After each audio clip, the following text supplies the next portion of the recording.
په سلامونه مو هرکلی کوم دوستانو، وخت مو په خیر، ستړي مه شئ.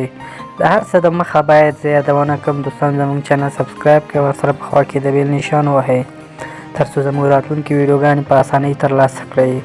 په کوروالي کې د ښځو هغه ډار چې هر خاوند باید ورباندې خبر شي.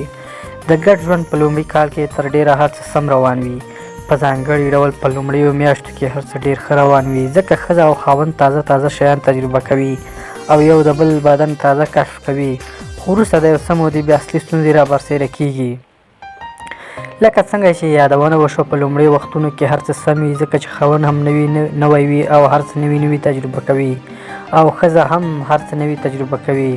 هره شپه، هره اونۍ یو نوی شی ګوري، یو نوی حس کوي، فکر کوي چې په دې حس باندې به هېڅکله مړه نه شي، او یو ډول هیجان ورسره وي. مګر کال وروسته هر څه ورو ورو خپل خاوند له لاسه ورکوي. که څه هم خاوند دومره په لویه کچه خپل هوس له لاسه نه ورکوي، مګر میرمن بیخي بې شوقه کېږي. او دلته دی چې د څه مودې په تېرېدو وروسته دواړه یو بل ګنهګار بولي، او یا د دې اوسني حالت سبب یو بل بولي، او یا هم فکر کوي چې دوی په کومه ناروغۍ اخته شوي دي. په ځانګړي ډول د ښځې له لورې ډېر سړېږي چې دا د خاوند سره ناسم فکرونه هم را پیدا کوي. خو د دې لپاره چې ښځو ته هر څه تکرار شوي وي او خاوند په زړه پورې نوښت په ګډه چاره کې نه رامنځته کوي، نو ښځه نور چندان هوس نه لري.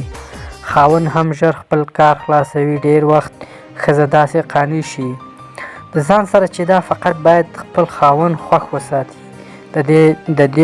د دې شیانو ته زړه نه ښه کېږي. له دې څخه یو څه خوشحاله هم وي چې خاوند یې ورڅخه خوشحاله دی. خو حقیقت دا دی چې خاوند هغه وخت د یوې ګډې چارې ښه خوند اخلي چې پوه شي میرمن یې هم ښه خوند واخیست. نو په دې حقیقت باید هر ښځه او خاوند پوه شي.